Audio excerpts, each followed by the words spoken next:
Praise the Lord. Hallelujah. കർത്താവ് നിങ്ങളെ ധാരാളമായി അനുഗ്രഹിക്കട്ടെ. വീണ്ടും നിങ്ങളോടൊപ്പം കർത്താവിന്റെ മാറ്റമില്ലാത്ത വചനമായിട്ടായിരിക്കാൻ സ്വർഗത്തിലെ ദൈവം ഇടയാക്കിയതിന് ഞാൻ ദൈവത്തെ നന്ദിയോടെ സ്തുതിക്കുന്നു. നമുക്ക് നമ്മുടെ ജീവിതത്തിൽ നമുക്ക് ലഭിച്ച ഏറ്റവും വലിയ സന്തോഷമാണ് രക്ഷയുടെ സന്തോഷം. യേശുക്രിസ്തു നമ്മുടെ പാപത്തിനു വേണ്ടി മരിച്ചു, അടക്കപ്പെട്ടു, ഉയർത്തെഴുന്നേറ്റു, ഇന്നും ജീവിക്കുന്നു.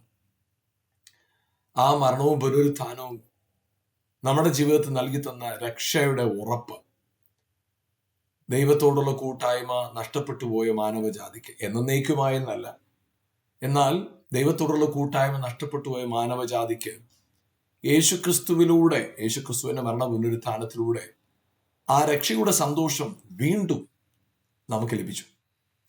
അത് പിതാവിന്റെ പദ്ധതിയായിരുന്നത്. നമുക്കറിയാം, ലോകസ്ഥാപനത്തിന് മുമ്പേ അറുക്കപ്പെട്ടവനായ ദൈവത്തിന്റെ കുഞ്ഞാണ്. ലോകസ്ഥാപനം മുതൽ അറുക്കപ്പെട്ടവനായ ദൈവത്തിന്റെ കുഞ്ഞാണ്. അപ്പോഴിവിടെയൊക്കെ നമുക്ക് കാണാൻ സാധിക്കുന്നത് ഇത് കർത്താവിന്റെ മുൻകാല പദ്ധതിയായിരുന്നത്. നമ്മൾ യേശുവിന്റെ മരണ പുനരുത്ഥാനത്തോട് ചേർന്ന് നമുക്കറിയാം, കർത്താവ് തന്റെ ശിഷ്യന്മാരോട് പറഞ്ഞു, നിങ്ങൾ പിതാവ് വാഗ്ദത്തം ചെയ്തതിനെ പ്രാപിക്കുവോളം നഗരത്തിൽ തന്നെ പാർക്കണമെന്ന് പറഞ്ഞു. അവരവിടെ തന്നെ കാത്തിരുന്ന സമയത്ത് നമുക്ക് വചനത്തിൽ കാണാൻ കഴിയുന്ന ഒരു കാര്യം ഇതാണ്. അവരോട് ഇങ്ങനെയാണ് വചനത്തിൽ കർത്താവ് പറഞ്ഞത്, നിങ്ങൾ ഉയരത്തിൽ നിന്ന് ശക്തി ധരിക്കുവോളം നഗരത്തിൽ തന്നെ പാർക്കും. അതായിരുന്നു കർത്താവ് പറഞ്ഞത്. അവരങ്ങനെ നഗരത്തിൽ തന്നെ പാർത്തു. അവിടെ നമുക്ക് കാണാൻ കഴിയുന്ന ഒരു കാര്യം, അവര് മർക്കോസിന്റെ മാളിക മുറിയിൽ പരിശുദ്ധാത്മാവിന്റെ അഭിഷേകം, പരിശുദ്ധാത്മാവിന്റെ ശക്തി അവർ പ്രാപിച്ചു. പരിശുദ്ധാത്മാവിനെ പ്രാപിച്ചവരായ അവരുടെ ജീവിതത്തെക്കുറിച്ച് നമുക്ക് കാണാൻ കഴിയുന്ന ഒരു കാര്യം ഇതാണ്. അവര് കർത്താവിന് വൻ കാര്യങ്ങളെ പ്രസ്താവിച്ചു എന്നാണ് അപ്പോസ്തല പ്രവൃത്തി 2-ാം അധ്യായത്തിൽ നമ്മൾ കാണുന്നത്. അപ്പോൾ അന്ന് തന്നെ വലിയൊരു പുരുഷാരം അവിടെ കൂടി വന്നു. അത് പെന്തക്കോസ്ത് നാളായിരുന്നത് കൊണ്ട് തന്നെ, യഹൂദന്മാരുടെ വലിയ ഉത്സവത്തിന്റെ നാളായത് കൊണ്ട് തന്നെ പല രാജ്യങ്ങളിൽ ചിതറിപ്പോയി അവർ ഒരുമിച്ച് വരികയും അന്ന് ആ പെന്തക്കോസ്ത് നാള് ആഘോഷത്തിൽ അവരെല്ലാവരും പങ്കെടുക്കുമ്പോൾ അവിടെ പരിശുദ്ധാത്മാവിന്റെ വലിയ പകർച്ച കൂടിയിരുന്ന 120 പേരുടെ മേൽ പകരപ്പെട്ടു. അവർ ദൈവത്തിന് വൻ കാര്യങ്ങളെ പ്രസ്താവിച്ചു. എന്നാൽ ആ ദൈവത്തിന് വൻ കാര്യങ്ങളെ പ്രസ്താവിക്കുന്ന സ്ഥലത്ത് പത്രോസ് പറഞ്ഞൊരു കാര്യമുണ്ട്. കർത്താവ് തന്റെ സ്ഥിര നിർണയത്താലും മുന്നറിവിനാലും അവനെ ഏൽപ്പിച്ചിട്ട്,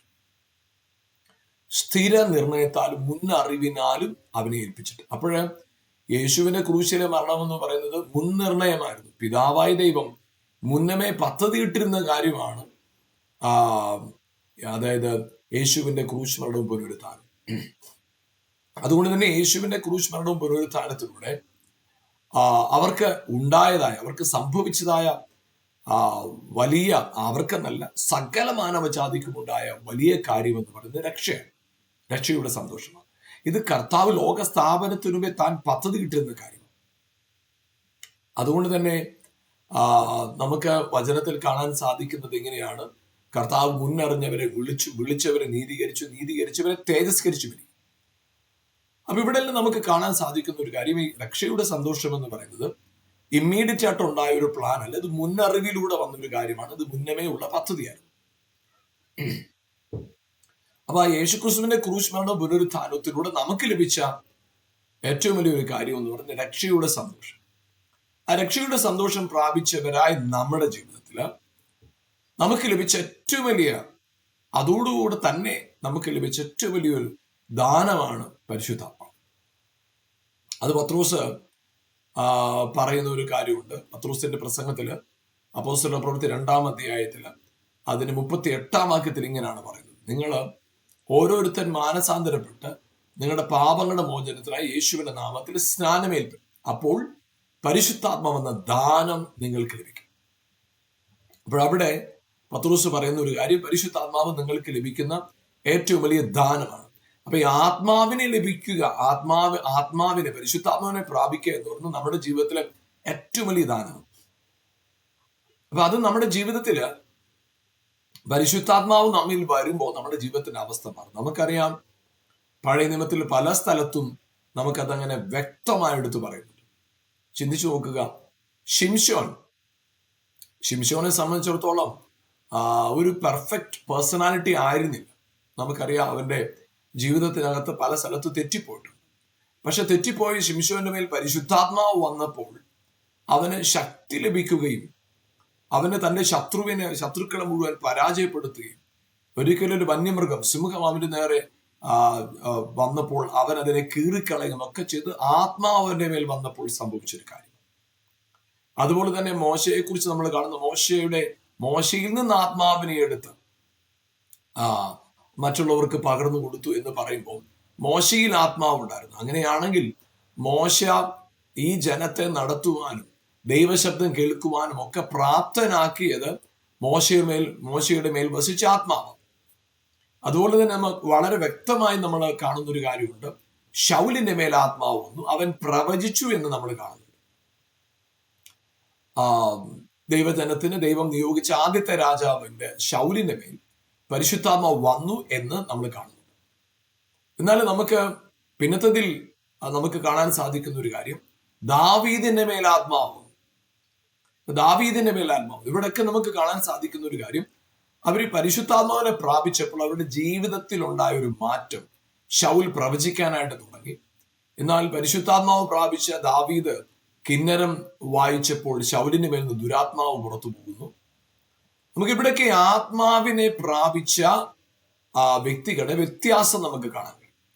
നമുക്കറിയാം, ഏലിയാവ് എടുക്കപ്പെടുന്നതായ സമയത്ത് ഏലീശ ആവശ്യപ്പെട്ട ഏക കാര്യം, നിന്നിലുള്ള ആത്മാവിന്റെ ഇരട്ടി പങ്ക് എനിക്ക് വേണം. അതായിരുന്നു ഏലീശയുടെ പ്രധാനപ്പെട്ട ആവശ്യം. അവിടെ അത് സംഭവിക്കുകയും ചെയ്തു എന്ന് നമ്മൾ കാണുന്നുണ്ട്. അപ്പോൾ അങ്ങനെ ഇരട്ടിപ്പങ്ക്, ആത്മാവിന്റെ ഇരട്ടി പങ്ക് പ്രാപിച്ചവനായ ഏലീശ അവൻ യോർദാന്റെ മുമ്പിൽ വന്ന് നിന്നപ്പോ ആ പുതപ്പ് എടുത്ത് അടിച്ച് യോർദാനെ രണ്ടായി വിഭാഗിക്കുകയും പിന്നത്തതിൽ ഏലിയാവ് ചെയ്തതിനേക്കാൾ വലിയ പ്രവൃത്തികൾ ഏലീശയിലൂടെ നടന്നതായിട്ട് നമുക്ക് കാണാൻ സാധിക്കും. അപ്പോഴെവിടെല്ലാം പരിശുദ്ധാത്മാവ് പ്രാപിച്ചവരിലുണ്ടായ മാറ്റം, ആ മാറ്റത്തെക്കുറിച്ച് നമുക്ക് അവിടെ ഇങ്ങനെ ഓരോ സ്ഥലത്ത് പറഞ്ഞു വന്നിട്ട് യോവേൽ പ്രവാചകന്റെ പുസ്തകത്തിൽ 2-ാം അധ്യായത്തിൽ പറഞ്ഞൊരു കാര്യം ഇതാണ്, ഞാൻ അന്ത്യകാലത്ത് സകല ജഡത്തിന് മേലും എൻ്റെ ആത്മാവിനെ പകരും. അന്ത്യകാലത്ത് സകല ജഡത്തിന് മേലും ഞാൻ എൻ്റെ ആത്മാവിനെ പകരും. അപ്പൊ അവിടെ അത് വ്യക്തമായി പറയുന്നു, അന്ത്യകാലത്ത് സകല ജഡത്തിന് മേൽ. എന്നാൽ യെഹെസ്കേൽ പ്രവാചകന്റെ പുസ്തകത്തിൽ പറയുന്ന ഒരു കാര്യം ഇത്, ഞാൻ എൻ്റെ ആത്മാവിനെ അവരുടെ ഉള്ളിലാക്കി എൻ്റെ ചട്ടങ്ങളിൽ നടക്കുമാറാക്കും. അപ്പൊ അവിടെ നമുക്ക് കാണാൻ സാധിക്കുന്ന കാര്യം, ആത്മാവിനെ ഉള്ളിലാക്കുക, ആത്മാവിനെ പകരുക. അത് ദൈവം നമുക്ക് തന്നിരിക്കുന്ന ഏറ്റവും വലിയൊരു പ്രോമിസ് ആണ് പരിശുദ്ധാത്മാവ്. പരിശുദ്ധാത്മാവ് നമ്മുടെ ജീവിതത്തിൽ പുറമേ നാം ആരാണ് എന്നതല്ല നമ്മുടെ ഓട്ടത്തിന്റെ അടിസ്ഥാനം. നമ്മുടെ ആത്മീയ ജീവിതത്തിന്റെ അടിസ്ഥാനം പുറമേ കാണുവാനായിട്ട് നമ്മുടെ പ്രകൃതം എങ്ങനെയാണ്, നമ്മുടെ സംഭാഷണ രീതി എങ്ങനെയാണ്, നമ്മുടെ ജീവിത ശൈലി എന്താണ്, നമ്മുടെ ആരോഗ്യം, നമ്മുടെ ശരീര പ്രകൃതം എങ്ങനെയാണ്, ഇതൊന്നും ദൈവപ്രവൃത്തിക്ക് മാനദണ്ഡമല്ല. ദൈവപ്രവൃത്തിയുടെ മാനദണ്ഡം, അതായത് ഞാനത് ഇങ്ങനെ പറയാൻ ആഗ്രഹിക്കുക, I am an ordinary man with an extraordinary spirit. ഞാൻ അസാധാരണ ആത്മശക്തിയുള്ള, അസാധാരണനായ പരിശുദ്ധാത്മാവുള്ള സാധാരണക്കാരനാണ്. എൻ്റെ അകത്ത് വസിക്കുന്നത് അസാധാരണമായ ഒരു ആത്മസാന്നിധ്യം. അതുകൊണ്ടാണ് നമ്മൾ വചനത്തിൽ കാണുന്നത്, ഹല്ലേലൂയ, ആമേൻ, നിങ്ങളുടെ അകത്തെ ആത്മാവ് സംബന്ധിച്ച്, അകത്തെ നമ്മുടെ ഉള്ളില് ആത്മാവിനെ എത്രത്തോളം, ഉള്ളിലുള്ള പരിശുദ്ധാത്മാവിനെ എത്രത്തോളം നമ്മൾ തിരിച്ചറിയുന്നു, അത്രത്തോളം നമ്മൾ ശക്തന്മാരായിത്തീരും, അത്രത്തോളം നമ്മൾ സ്വാധീനമുള്ളവരായിത്തീരും, അത്രത്തോളം നമ്മൾ വിശ്വാസത്തിൽ ഉറയ്ക്കും, അത്രത്തോളം നമ്മൾ അധികാരമുള്ളവരായി മാറും. ഹല്ലേലൂയ. അതുകൊണ്ട് പ്രിയപ്പെട്ടവർ, നമുക്ക് ഈ പരിശുദ്ധാത്മാവിനെ പ്രാപിക്കുക എന്ന് പറയുമ്പോൾ നമ്മൾ പലരും തെറ്റിദ്ധരിച്ചു വെച്ചിരിക്കുന്ന ഒരു കാര്യം, ആത്മാവിനെ പ്രാപിക്കുക എന്ന് പറയുമ്പോൾ നമ്മൾ പുറമേ ഉള്ള ചില ഭാവപ്രകടനങ്ങളെയാണ് പരിശുദ്ധാത്മാവിനെ പ്രാപിക്കുക എന്നതിനെ ബേസ് ചെയ്ത് നമ്മൾ മനസ്സിലാക്കിയിരിക്കുന്നത്. പ്രിയപ്പെട്ടവരെ, അതൊരു പരിധി വരെ ശരിയാണ്. ആത്മാവ് പ്രാപിക്കുമ്പോൾ ചിലർ അതിനോട് പ്രതികരിക്കുന്നത്, ആത്മാവിന്റെ സാന്നിധ്യത്തോട് പ്രതികരിക്കുന്നത് പല തരത്തിൽ നമുക്ക് കാണാനായിട്ട് കഴിയും. എന്നാൽ ഒരു വ്യക്തിയിൽ ഒരു വ്യക്തി ആത്മാവിനെ പ്രാപിക്കുക എന്ന് പറയുമ്പോൾ ആത്മാവ് ഒരുവനിലുണ്ടെങ്കിൽ അതിന്റെ റിസൾട്ട് ഉണ്ടാവും. നമ്മൾ പറയുകയാണ് ഒരു സ്ഥലത്ത് തീ കത്തുന്നു എന്ന് പറഞ്ഞാൽ തീ കത്തുന്നു. അപ്പൊ നമുക്ക് കാണത്തക്ക നിലയിൽ ആ തീയും അത് കത്തുന്നത് കൊണ്ട് സംഭവിക്കുന്നതായ അവിടെ ഉണ്ടാകുന്ന കാര്യങ്ങൾ സംഭവിക്കും, അല്ലെ? നമുക്കറിയാം, നമ്മൾ ഒരു സ്ഥലത്ത് യാത്ര ചെയ്ത് പോകുമ്പോൾ അവിടെ അല്പ ദിവസം നിൽക്കുമ്പോൾ അവിടെ ചവറുകളോ മറ്റെന്തെങ്കിലും കൂട്ടി തീയിട്ടെന്നിരിക്കട്ടെ, നമ്മളത് കാണുമ്പോൾ തന്നെ അറിയാം ഇവിടെ 2 ദിവസം മുമ്പ് തീയിട്ടതാണ്. അല്ലെങ്കിൽ മഴ പെയ്തെന്നിരിക്കട്ടെ, മഴ പെയ്ത ഒരു അല്പ സമയത്തിന് ശേഷം അതിലെ യാത്ര പോകുമ്പോൾ നമ്മൾ പറയും ഇവിടെ മഴ പെയ്തിട്ടുണ്ടല്ലോ. അപ്പൊ മഴ പെയ്തിട്ടുണ്ടെങ്കിൽ വെള്ളം ഉണ്ടായിരിക്കും, തീ കത്തിച്ചിട്ടുണ്ടെങ്കിൽ അതിന് ചാരമുണ്ടായിരിക്കും, കരി ഉണ്ടായിരിക്കും, അല്ലെ? അപ്പം കർത്താവിന്റെ ആത്മാവ് ഒരുവനെ വന്നു കഴിഞ്ഞാൽ അത് നമുക്ക് മനസ്സിലാവും, ഇത് ആത്മാവിൽ നിറഞ്ഞത് കൊണ്ടാണ്. ആത്മാവിന്റെ നിറവിന്റെ പുറമെയുള്ള പ്രകടനങ്ങൾ നിശ്ചയമായിട്ടും ഉണ്ട്. പക്ഷെ പ്രകടനങ്ങളല്ല ആത്മാവിന്റെ സാന്നിധ്യത്തിന്റെ അടയാളം, പ്രകടനമല്ല. ആമേൻ. ആത്മാവ് എൻ്റെ അകത്ത് വരുമ്പോൾ എനിക്കുണ്ടാകുന്ന ഏറ്റവും വലിയ കാര്യം എന്ന് പറയുന്നത് എൻ്റെ കൺവിക്ഷൻ, എൻ്റെ അറിവ്, എനിക്ക് എന്നെ കുറിച്ചുള്ള അറിവ്, ബോധ്യം മാറും. ഹല്ലേലൂയ. ആത്മാവ് എൻ്റെ ഉള്ളിൽ വരുമ്പോൾ എന്നിലുണ്ടാകുന്ന ഏറ്റവും വലിയൊരു കാര്യം എന്താണെന്ന് പറഞ്ഞാൽ, ഞാൻ ദൈവത്തിന്റെ മകനാണെന്നുള്ള ബോധ്യത്തിലേക്ക് ഞാൻ വരും. ഞാൻ ദൈവത്തിന്റെ മകനാണ്, ഞാൻ ദൈവ പൈതലാണ്. എൻ്റെ ഉള്ളിൽ വസിക്കുന്ന ആത്മാവ് സംബന്ധിച്ച്, ഞാൻ പരിശുദ്ധാത്മാവ് സംബന്ധിച്ച് ഞാൻ ദൈവത്തിന്റെ മകനാണ്. സാഹചര്യങ്ങൾ നോക്കിക്കഴിഞ്ഞാലും ഞാൻ ഇന്ന രാജ്യക്കാരനാണ്, ഇന്ന കുടുംബത്തിൽ ജനിച്ച വ്യക്തിയാണ്, ഇന്ന വിദ്യാഭ്യാസ യോഗ്യതയുള്ള വ്യക്തിയാണ്. പക്ഷെ എൻ്റെ ഉള്ളിലെ ആത്മാവ് സംബന്ധിച്ച് ഞാൻ എന്നെ മനസ്സിലാക്കുമ്പോൾ എനിക്കൊരു കാര്യം മനസ്സിലാകും, ഹല്ലേലൂയ, ഞാൻ ദൈവത്തിൽ, ക്രിസ്തുവിൽ പുതിയ സൃഷ്ടിയാണ്. അതുകൊണ്ടാണ് പൗലോസ് കൊരിന്ത്യ ലേഖനത്തിൽ പറയുന്നത്, ഞാൻ ആരെയും ജഡപ്രകാരം അറിയുന്നില്ല, ക്രിസ്തുവിനെ പോലും അങ്ങനെ അറിയുന്നില്ല. ആമേൻ. അപ്പോൾ ആത്മാവിൽ ഒരുവനെ, ജഡപ്രകാരം ഒരു വ്യക്തി ഒരാളെ അറിയുമ്പോൾ അയാളുടെ പുറമെയുള്ള അദ്ദേഹത്തിന്റെ കഴിവുകളും പ്രാപ്തിയും ഒക്കെ വെച്ചാണ് നമ്മൾ അയാളെ മനസ്സിലാക്കുന്നത്. എന്നാൽ എപ്പോഴാണോ നമ്മൾ ആത്മാവിൽ കാര്യങ്ങൾ തിരിച്ചറിയുന്നത്, അവിടെ ജഡപ്രകാരമുള്ള മുൻവിധികളെല്ലാം നമ്മൾ മാറിപ്പോകും. അതിന് പ്രസക്തി അവിടെ ഉണ്ടാവില്ല. അപ്പൊ നമ്മുടെ ജീവിതത്തിനകത്ത് നമ്മൾ തിരിച്ചറിയേണ്ട ഒരു കാര്യം, നമ്മൾ ആത്മാവെന്നിൽ വന്നു എന്നത് ഭാവപ്രകടനങ്ങളിൽ ഒതുങ്ങുന്നതല്ല. പരിശുദ്ധാത്മാവ് എന്നിൽ വരുമ്പോൾ പുത്രത്വത്തിന്റെ ആത്മാവ്. നമുക്ക് ഹല്ലേലൂയ, റോമാലേഖനം 8-ാം അധ്യായത്തിന്റെ 15-ാം വാക്യം ഇങ്ങനെയാണ് പറഞ്ഞത്, പിന്നെയും നിങ്ങൾ ഭയപ്പെടേണ്ടതിന് ദാസ്യത്വത്തിന്റെ ആത്മാവിനെ അല്ല, അബ്ബാ പിതാവേ എന്ന് വിളിക്കുന്ന പുത്രത്വത്തിന്റെ ആത്മാവ്. നമുക്ക് അവിടെ അറിയാം. നമുക്ക് പുറപ്പാട് പുസ്തകം 20-ാം അധ്യായത്തിന്റെ 20-ാമത്തെ വാക്യത്തിൽ ഇങ്ങനെയാണ് എഴുതിയിരിക്കുന്നത്. ഞാൻ ആ വാക്യം വായിക്കാം. പുറപ്പാട് പുസ്തകം 20-ാം അധ്യായത്തിന്റെ 20-ാമത്തെ വാക്യം. മോശ ജനത്തോട്, ഭയപ്പെടേണ്ട, നിങ്ങളെ പരീക്ഷിക്കേണ്ടതിനും നിങ്ങൾ പാപം ചെയ്യാതിരിക്കാൻ അവനുള്ള ഭയം നിങ്ങൾക്ക് ഉണ്ടായിരിക്കേണ്ടതിനും അത്രേ ദൈവം വന്നിരിക്കുന്നത് എന്ന് പറഞ്ഞു. അപ്പൊ ഇവിടെ പറയുന്ന ഒരു കാര്യം, ഇവിടെ ആത്മാവ് വന്നതിന്റെ ഉദ്ദേശം, കർത്താവ് അവർക്ക് വെളിപ്പെട്ടതിന്റെ പ്രത്യക്ഷമായതിന്റെ ഉദ്ദേശം അവർക്ക് ഭയമുണ്ടാകേണ്ടത്. അപ്പോൾ അവരുടെ ഉള്ളിൽ ഭയമുണ്ടായാൽ അവരെന്ത് ചെയ്യത്തില്ല? ഭയം നിമിത്തം അവർ പാപം ചെയ്യത്തില്ല. അതിനുവേണ്ടിയാണ് കർത്താവ് അവരുടെ ഉള്ളിൽ പ്രത്യക്ഷനായത്. അതായത് പാപം ചെയ്യാതിരിക്കണമെങ്കിൽ അവരുടെ ഉള്ളിൽ എന്തു വരണം? ഭയം ഉണ്ടാകണം. അപ്പോൾ ഇവിടെ നമുക്കറിയാം, യാക്കോബ് ലാബാന്റെ വീട്ടിൽ നിന്ന് ഇറങ്ങി പുറപ്പെടുന്ന സമയത്ത് യാക്കോബ് പറഞ്ഞൊരു കാര്യമുണ്ട്. അവരോട് പറഞ്ഞത്, നിങ്ങളുടെ അപ്പന്റെ മുഖം, യാക്കോബ് വീട്ടിൽ നിന്ന് ഇറങ്ങാനായിട്ട് തീരുമാനിക്കും. അപ്പൊ അവന്റെ ഭാര്യമാരോട് പറഞ്ഞൊരു കാര്യം, നിങ്ങളുടെ അപ്പന്റെ മുഖം, നിങ്ങളുടെ സഹോദരന്മാരുടെ മുഖം മുമ്പ് ആയിരുന്ന പോലെ അല്ല എന്നോട്. അവർക്ക് എന്നോട് ദേഷ്യമുണ്ട്. അവരത് പറഞ്ഞിട്ട് അവൻ തന്റെ ഭാര്യമാരോട് പറഞ്ഞു. അപ്പൊ അവരും പറഞ്ഞു, നമുക്ക് പുറപ്പെടാം. എന്നാൽ ആ യാത്രയിൽ അവരിറങ്ങി പുറപ്പെട്ടപ്പോൾ ലാബാൻ ഇതറിയുകയും യാക്കോബിന്റെ ഭാര്യമാരെയും കുഞ്ഞുങ്ങളെയും പിന്തുടർന്ന് വരുന്നത് കാണാൻ സാധിക്കും. അപ്പോൾ യാക്കോബ് പറഞ്ഞ ഒരു കാര്യമുണ്ട്. ഉൽപ്പത്തി പുസ്തകം 31-ാം അധ്യായത്തിന് 42-ാം വാക്യം, എന്റെ പിതാവിന്റെ ദൈവവുമായി അബ്രഹാമിന്റെ ദൈവവും ഇസഹാക്കിന്റെ ഭയവുമായവൻ എനിക്കില്ലായിരുന്നുവെങ്കിൽ. അപ്പൊ അവിടെ പറയുന്നത് ഇസഹാക്കിന്റെ ഭയം, ഇസഹാക്കിന്റെ ദൈവത്തെ ഭയമാണ്. അപ്പൊ ഈ പഴയ നിയമകാലത്ത് അവർ പാപം ചെയ്യാതിരിക്കണമെങ്കിൽ അവരുടെ ഉള്ളിൽ ഭയമുണ്ടെങ്കിലേ പാപം ചെയ്യാതിരിക്കും. അപ്പൊ അതുകൊണ്ട് അവരുടെ ഉള്ളിൽ ഭയമിട്ടു. ആ ഭയമാണ് അവരുടെ ജീവിതത്തിൽ പാപം ചെയ്യാതെ വണ്ണം അവരെ ആ പാപത്തിന്റെ നേച്ചറിൽ നിന്ന്, പാപ സ്വഭാവത്തിൽ നിന്ന് അവരെ മാറ്റി നിർത്തിയത് അവരുടെ ഉള്ളിൽ വന്ന ഭയമാണ്. അവരുടെ ഉള്ളിൽ ദൈവമിട്ട ഭയമാണ്. എന്നാൽ നമുക്ക് ദൈവവചനത്തിൽ വായിക്കാൻ കഴിയുന്ന ഒരു കാര്യം, ഭയം കൊണ്ട് അവർ പാപം ചെയ്യാതിരുന്നു എന്നതിനെ നമ്മൾ അവിടെ കാണുമ്പോൾ, എഗസ്കേൽ പ്രവാചന പുസ്തകത്തിൽ നമ്മൾ കാണുന്നത് ഇങ്ങനെയാണ്: എന്റെ ആത്മാവിനെ അവരുടെ ഉള്ളിലാക്കി. എഗസ്കേൽ പ്രവാചന പുസ്തകം 36 അധ്യായത്തിന്റെ 26 വാക്യം. ഞാൻ നിങ്ങൾക്ക് പുതിയൊരു ഹൃദയം തരും, പുതിയൊരു ആത്മാവിനെ ഞാൻ നിങ്ങളുടെ ഉള്ളിലാക്കും. കല്ലായുള്ള ഹൃദയം നിങ്ങളുടെ ഹൃദയം ജഡത്തിൽ നിന്ന് നീക്കി മാംസമായുള്ള ഹൃദയം നിങ്ങൾക്ക് തരും. ഞാൻ എൻ്റെ ആത്മാവിനെ നിങ്ങളുടെ ഉള്ളിലാക്കി നിങ്ങളെ എൻ്റെ ചട്ടങ്ങളിൽ നടക്കുമാറാക്കും. അപ്പോൾ ഇവിടെ നമുക്ക് കാണാൻ സാധിക്കുന്നത്, പുറപ്പാട് 20:20 പറയുന്നത്, നിങ്ങൾ പാപം ചെയ്യാതിരിക്കേണ്ടതിന് നിങ്ങൾക്ക് ഭയമുണ്ടാകേണ്ടതിന് യഹോവ വന്നിരിക്കുന്നു.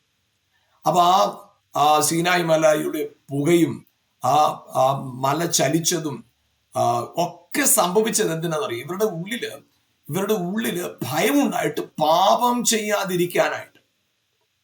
അതായിരുന്നു ആ ഒരു സംഭവത്തിനെല്ലാം ഉദ്ദേശം. എന്നാൽ ഇവിടെ പറയുകയാണ്, നിങ്ങൾ പാപം ചെയ്യാതിരിക്കേണ്ടതിന് ഞാൻ നിങ്ങളുടെ ഉള്ളിൽ എൻ്റെ ആത്മാവിനെ ആക്കും. എൻ്റെ ആത്മാവിനെ നിങ്ങളുടെ ഉള്ളിലാക്കി എൻ്റെ ചട്ടങ്ങളിൽ നിങ്ങൾ നടക്കുമാറാക്കും. ഇനി നിങ്ങൾ എൻ്റെ ചട്ടങ്ങളിൽ നടക്കുന്നത്, നിങ്ങൾ പാപം ചെയ്യാതിരിക്കുന്നതിന്റെ കാരണം ഭയം കൊണ്ടല്ല, പകരം നിങ്ങളുടെ ഉള്ളിൽ വസിക്കുന്ന ആത്മാവ് പാപം ചെയ്യാതെ നിങ്ങളെ സൂക്ഷിക്കും. അതാണ് റോമർ 8:15 പറയുന്നത്. പിന്നെയും നിങ്ങൾ ഭയപ്പെടേണ്ടതിന്, നിങ്ങൾ പാപം ചെയ്യാതിരിക്കാനായിട്ട് നിങ്ങൾ ഭയപ്പെടണം. ഭയപ്പെട്ടാലേ പാപം ചെയ്യാതിരിക്കും. അതുകൊണ്ട് ഭയാനകമായ ചില കാര്യങ്ങൾ, ഭയകരമായ നിലയിൽ ദൈവം പ്രത്യക്ഷമായി, പുകയായി, തീയായി, പർവ്വതം ചലിക്കുന്നത് പോലെ. അവർ പറഞ്ഞില്ല, ഞങ്ങൾക്ക് ദൈവത്തിന്റെ ശബ്ദം കേൾക്കണം, ഞങ്ങൾക്ക് ഭയമാണ്, മോശ സംസാരിച്ചാൽ മതി എന്ന് പറയത്തക്കവണ്ണം ആ ദൈവത്തിന്റെ പ്രത്യക്ഷത അവരെ സംബന്ധിച്ചിടത്തോളം അവരുടെ ഉള്ളിൽ ഭയം വരുത്തുന്നതാണ്. അങ്ങനെ ഭയം വരുന്നത് പോലെ അവര് കർത്താവിനെ കണ്ടപ്പോ, കർത്താവിന്റെ സാന്നിധ്യത്തെ കണ്ടപ്പോ, ആ ഭയം അവരുടെ ഉള്ളിൽ പാപം ചെയ്യാത്തവണ്ണം അവരെ നിർത്തിയപ്പോൾ, ഇവിടെ പൗലോസ് പറയുകയാണ്, പിന്നെയും നിങ്ങൾ ഭയപ്പെടേണ്ടതിന് ദാസത്വത്തിന്റെ ആത്മാവിനെ അല്ല, അബ്ബാ പിതാവേ എന്ന് വിളിക്കുന്ന പുത്രത്വത്തിന്റെ ആത്മാവ്. അബ്ബാ പിതാവേ എന്ന് വിളിക്കുന്ന പുത്രത്വത്തിന്റെ ആത്മാവ്. ആമേൻ, ഹല്ലേലൂയ. അപ്പൊ അവിടെ വാക്യം വ്യക്തമാണ്, നിങ്ങൾ പാപം ചെയ്യാതിരിക്കുന്നത് ഭയം കൊണ്ടല്ല, പുത്രത്വത്തിന്റെ ആത്മാവിനാലാണ്. ആമേൻ, പ്രൈസ് ദി ലോർഡ്.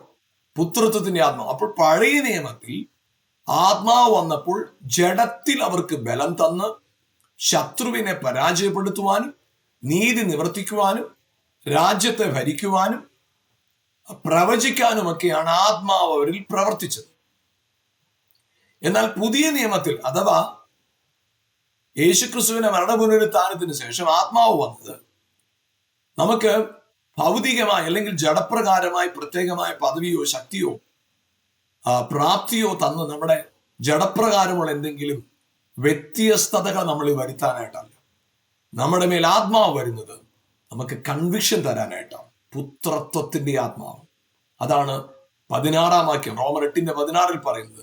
ദൈവത്തിന്റെ ആത്മാവ് തന്നെ നമ്മുടെ ആത്മാവോട് പറയുന്നത്, നിങ്ങൾ ദൈവത്തിന്റെ മക്കളാകുന്നു. അപ്പൊ അവിടെ ആ പരിശുദ്ധാത്മാവ് എൻ്റെ അകത്ത് വന്നിരിക്കുന്നത് എന്നെ മകനാക്കി നിർത്താനായിട്ട്. ഞാൻ പാപം ചെയ്യാതിരിക്കാൻ കാരണം ദൈവത്തോടുള്ള ഭയം കൊണ്ടല്ല, ദൈവത്തിന്റെ ആത്മാവ് എന്നിൽ വസിക്കുന്നത് കൊണ്ട്. ആമേൻ. ഞാൻ ഒന്നുകൂടെ പറയാം, ഞാൻ പാപം ചെയ്യാതിരിക്കുന്നത് ദൈവത്തെക്കുറിച്ചുള്ള പേടി കൊണ്ടല്ല, എൻ്റെ അകത്ത് പരിശുദ്ധാത്മാവ് വസിച്ച് എന്നെ പുത്രനാക്കി നിലനിർത്തിയിരിക്കുന്നത് കൊണ്ടാണ്.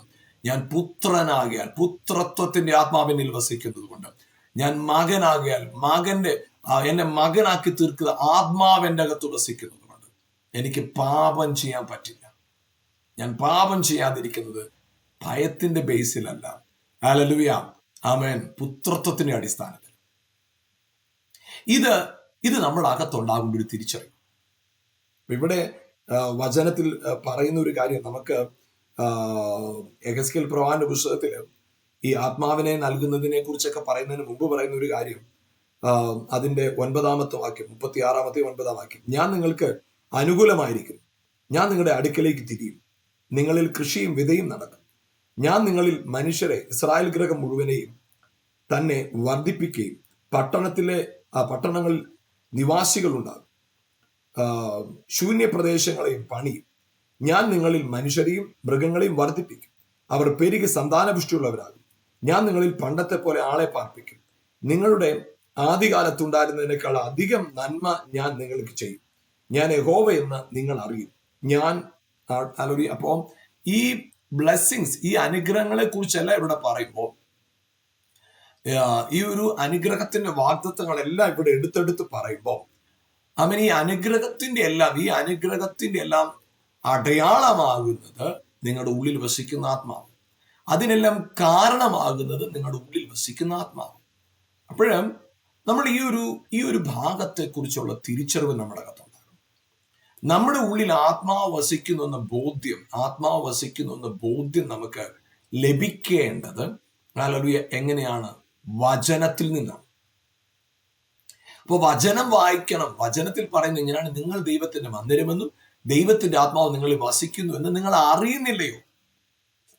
അപ്പൊ നിങ്ങൾ എന്തറിയണം? നിങ്ങൾ ദൈവത്തിന്റെ മന്ദിരമെന്നും ദൈവത്തിന്റെ ആത്മാവ് നിങ്ങളിൽ വസിക്കുന്നു എന്ന് തിരിച്ചറിയണം.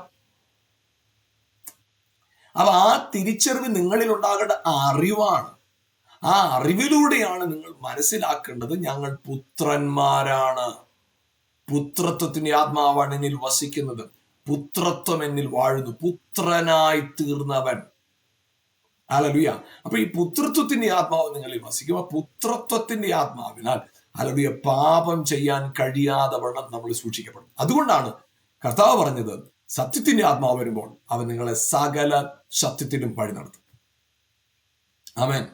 ഈ പരിശുദ്ധാത്മാവ് വരുമ്പോൾ നമ്മളെ വഴി നടത്താനായിട്ട് തുടങ്ങും. അപ്പൊ നമ്മുടെ ജീവിതത്തിൽ നമുക്ക് ലഭിച്ച ഏറ്റവും വലിയ ദാനമാണ്, ഏറ്റവും വലിയ ഗിഫ്റ്റാണ് ഹല്ലേലൂയ നമ്മളിൽ വസിക്കുന്ന പരിശുദ്ധാത്മാവ്. ഈ പരിശുദ്ധാത്മാവിനാൽ, ഈ ആത്മാവിനാൽ നമുക്കുണ്ടാകുന്ന ഏറ്റവും പ്രധാനപ്പെട്ട ഒരു കാര്യം എന്താ പറയുക? പുത്രത്വമാണ്. ആ ഒരു സ്ഥാനമാണ്. ഹല്ലേലൂയ. ആ ഒരു പദവി, ആ ഒരു സ്ഥാനത്തിലേക്ക് നമ്മൾ എത്തിക്കഴിഞ്ഞാൽ പ്രിയപ്പെട്ടവർ, നമ്മുടെ ജീവിതത്തിന്റെ എല്ലാ മേഖലകളുടെയും രുചി മാറും, ആ നോട്ടം മാറും, ചിന്താഗതികൾ മാറും. നമ്മൾ അനുഗ്രഹത്തിന് മേൽ അനുഗ്രഹമായി തീരുമെന്നതിൽ ഒരു സംശയം. ഹല്ലേലൂയ. അനുഗ്രഹത്തിന് മേൽ അനുഗ്രഹമായി തീരും. മനുഷ്യർക്ക് മനസ്സിലാക്കാവുന്നതിൽ അധികമായ സന്തോഷം കൊണ്ട് നമ്മുടെ ഹൃദയം നിറയും. നമുക്ക് ഒരു കാലത്ത് പാപം ചെയ്യാതെ തൃപ്തിയില്ലായിരുന്നു, പാപം ചെയ്യാനായിട്ടുള്ള ഫോഴ്സ് ആയിരുന്നു. പക്ഷെ ഇന്ന് അങ്ങനല്ല. പാപത്തിൽ നിന്ന് മാറി നിൽക്കാൻ, പാപം ചെയ്യാതിരിക്കുമ്പോൾ ഉണ്ടാകുന്ന സന്തോഷം, പാപത്തിൽ നിന്ന് വേർപെട്ട് നിൽക്കുമ്പോൾ ഉണ്ടാകുന്ന സന്തോഷം, അതെന്താണെന്നറിയാം? ഭയം കൊണ്ടല്ല. പിന്നെയും നിങ്ങൾ ഭയപ്പെടേണ്ടതിന്, നിങ്ങൾ ഭയന്ന് പാപം ചെയ്യാതിരിക്കേണ്ടതിന് അല്ലല്ല. ഹല്ലേലൂയ. നിങ്ങൾക്ക് പുത്രത്വത്തിന്റെ ആത്മാവിനെ നിങ്ങളുടെ ഉള്ളിലിട്ടിട്ട് പുത്രന്മാരാണ് നിങ്ങളെന്നുള്ള ബോധ്യത്തിൽ, പുത്രന്മാരാണ് നിങ്ങൾ എന്നുള്ള യഥാർത്ഥ ബോധ്യത്തിൽ, ആ ബോധ്യത്തിൽ പാപം ചെയ്യാതിരിക്കുക. യെസ്, ഈ കാലഘട്ടങ്ങളിൽ പ്രിയപ്പെട്ടവരെ, നിങ്ങളുടെ ജീവിതത്തിനകത്ത് ഹല്ലേലൂയ പുത്രത്വത്തിന്റെ ബോധ്യം ആഴമായി നിങ്ങളുടെ ഉള്ളിൽ ഉറച്ചിട്ടു.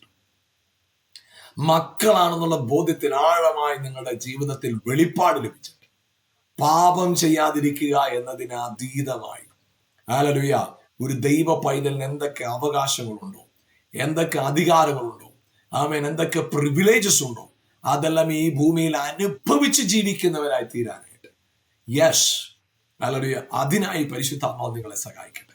ആത്മാവ് നിങ്ങളുടെ ഉള്ളിൽ വരുമ്പോൾ നിങ്ങളിൽ ഉണ്ടാകുന്ന വലിയ പരിവർത്തനം അതാണ്. ഞാൻ ദൈവത്തിന്റെ മകനാണ്, എനിക്ക് പാപം ചെയ്യാൻ പറ്റത്തില്ല. അത് ആരെങ്കിലും എന്നെ ഭയപ്പെടുത്തിയിട്ടല്ല, ആരെങ്കിലും എന്നെ ഭീഷണിപ്പെടുത്തിയിട്ടുമല്ല. എന്തെങ്കിലും എനിക്ക് എന്ത് നന്മ പാപം ചെയ്താൽ എനിക്ക് എന്തെങ്കിലും നന്മ നഷ്ടപ്പെട്ടു പോകും, പാപം ചെയ്തില്ലെങ്കിൽ എനിക്ക് എന്തെങ്കിലും ഗുണം കിട്ടും. ഇതൊന്നുമല്ല. എനിക്ക് പാപം ചെയ്യാതിരിക്കുമ്പോൾ ഉള്ള പ്രത്യേക ബെനഫിറ്റ് ഒന്നും വേണ്ട. എനിക്ക് പാപം ചെയ്താൽ ഉള്ള ഭയവും എനിക്കില്ല. പക്ഷെ പാപത്തിൽ നിന്ന് എന്നെ മാറ്റി നിർത്തുന്ന ഒരു കാര്യമുണ്ട്. ഞാൻ ദൈവത്തിന്റെ ആത്മാവ് വസിക്കുന്ന ദൈവത്തിന്റെ പൈതലായതുകൊണ്ട് എനിക്ക് പാപം ചെയ്യാൻ പറ്റില്ല. പാപം ചെയ്യുന്നത് എനിക്ക് അസാധ്യമാണ്. കാരണം ഹല്ലേലൂയ, എൻ്റെ ഉള്ളിൽ വസിക്കുന്ന ആത്മാവ് പുത്രത്വത്തിന്റെ ആത്മാവാണ്. ഹല്ലേലൂയ. അതുകൊണ്ട് പാപം ചെയ്യാതിരിക്കുന്നതുകൊണ്ട് എന്തെങ്കിലും ബെനഫിറ്റിന് വേണ്ടിയിട്ടല്ല ഞാൻ പാപം ചെയ്യാതിരിക്കുന്നത്, പാപത്തിൽ വീഴാതിരിക്കുന്നത്. ഞാൻ ദൈവത്തിന്റെ മകനാകിയാൽ എനിക്ക് പാപം ചെയ്യാൻ പറ്റില്ല. ഹല്ലേലൂയ. പാപം ചെയ്താൽ എനിക്ക് ശിക്ഷ വരും, ആ ഭയം കൊണ്ടുമല്ല പാപം ചെയ്യാതിരിക്കുന്നത്. ആമേൻ. പാപം ചെയ്യാൻ കഴിയാതവണ്ണം ഞാൻ ക്രിസ്തുവിന്റെ ആത്മാവിനോട് നിരപ്പായിരിക്കുക. ആമേൻ. ഹല്ലേലൂയ. ആമേൻ. 1 കൊരിന്ത്യലേഖനം 6:17 പറയുന്ന പോലെ ആമേൻ. ഹല്ലേലൂയ. അവനുമായി പറ്റിച്ചേരുന്നവൻ അവനുമായിട്ട് ഏകാത്മാവ്, വൺ സ്പിരിറ്റാണ്. അതുകൊണ്ട് ആ വൺ സ്പിരിറ്റിന്റെ ആ കണക്ഷന്, ആ ഒരു ബന്ധത്തിൽ നിൽക്കുന്നതോട് ഒരു ദോഷവും ഒരു തിന്മയും എന്റെ ജീവിതത്തിൽ സംഭവിക്കത്തില്ല, വരത്തില്ല എന്ന അസാധാരണമായ ബോധ്യം നിങ്ങളുടെ ഹൃദയങ്ങൾ വാഴട്ടെ. Yes, hallelujah. പാപം ചെയ്യാതിരിക്കുമ്പോൾ, യെസ്, പാപം ചെയ്യാൻ കഴിയാതവണ്ണം ആത്മാവ് നമ്മളെ സൂക്ഷിക്കുമ്പോൾ, അതെ, പാപം ചെയ്യാതിരിക്കാൻ വേണ്ടി മാത്രമല്ല കേട്ടോ, ദൈവത്തിന്റെ മക്കളാകിയാൽ നമുക്ക് എന്തെല്ലാം പ്രിവിലേജസ് ഉണ്ടോ അത് മുഴുവൻ അനുഭവിച്ച് ജീവിക്കുവാനായിട്ടും പരിശുദ്ധാത്മാവ് നമ്മളെ, അതുകൊണ്ടാണ് അവൻ നമ്മളെ സകല സത്യത്തിലും വഴി നടത്തുമെന്ന് പറയുന്നത്. ലോകം പറയും നീ രോഗിയ, ലോകം പറയും നിനക്ക് ശാപമുണ്ട്, ലോകം പറയും നീ പാപിയാണ്, ലോകം പറയും നീ ദരിദ്രനാണ്. പക്ഷെ ആത്മാവ് പറയും യേശുവിന്റെ ക്രൂശിനാൽ ആമേൻ, നിന്റെ സൗഖ്യം, നിന്റെ അനുഗ്രഹം, നിന്റെ സമൃദ്ധി, നിന്റെ നീതീകരണം സംഭവിച്ചിരിക്കുക. ആത്മാവ് സകല സത്യത്തിലും വഴി നടത്തും. നമുക്ക് ഒരുമിച്ച് പ്രാർത്ഥിക്കാം. ഞങ്ങളുടെ നല്ല കർത്താവെ, അനുഗ്രഹീതമായ സമയത്തിനായിട്ട് സ്തോത്രം ചെയ്യുന്നു. കർത്താവെ, ഈ പ്രോഗ്രാമിലൂടെ എന്നെ കണ്ടുകൊണ്ടിരിക്കുന്ന പ്രിയപ്പെട്ടവർക്കായി സ്തോത്രം. നമ്മുടെ അകത്ത് പുത്രത്വം, അസാധാരണമായ പുത്രത്വത്തിന്റെ ബോധ്യം, സകലർക്ക് വേണ്ടി കർത്താവായ യേശു ക്രൂശിൽ യാഗമായി തീർന്നപ്പോൾ ഞങ്ങൾക്ക് വാഗ്ദത്തം ചെയ്ത ആത്മാവിനെ ലഭിച്ച പുത്രത്വം, ആ പുത്രത്വത്തെ തിരിച്ചറിഞ്ഞ് സാഹചര്യങ്ങളെ അതിജീവിക്കുവാൻ, വെല്ലുവിളികളെ അതിജീവിക്കുവാൻ, പിശാചിനെ അതിജീവിക്കുവാൻ, ദാരിദ്ര്യത്തെ, ആമേൻ, ശാപത്തെ, രോഗത്തെ, കുറ്റബോധത്തെ അതിജീവിക്കുവാനായിട്ട് കർത്താവേ, ആമേൻ, അങ്ങയുടെ കൃപ ഓരോരുത്തരുടെ മേലും ഇപ്പോൾ വെളിപ്പെടുമാറാകട്ടെ. ആമേൻ. പ്രതിസന്ധികൾ പൊളിയട്ടെ, ശാപം മാറട്ടെ, നിരാശ മാറട്ടെ, ദാരിദ്ര്യം മാറട്ടെ. യേശുവിന്റെ നാമത്തിൽ രോഗികളായിട്ട് എന്നെ കാണുന്നവർക്ക് പ്രാർത്ഥിക്കുന്നു, ഇപ്പോൾ തന്നെ അത്ഭുതകരമായ സൗഖ്യം ആ ശരീരങ്ങളിൽ വെളിപ്പെടട്ടെ, സൗഖ്യം വെളിപ്പെടട്ടെ. അത്ഭുതങ്ങളെ അങ്ങ് ചെയ്തു കഴിഞ്ഞതിനായിട്ട് സ്തോത്രം.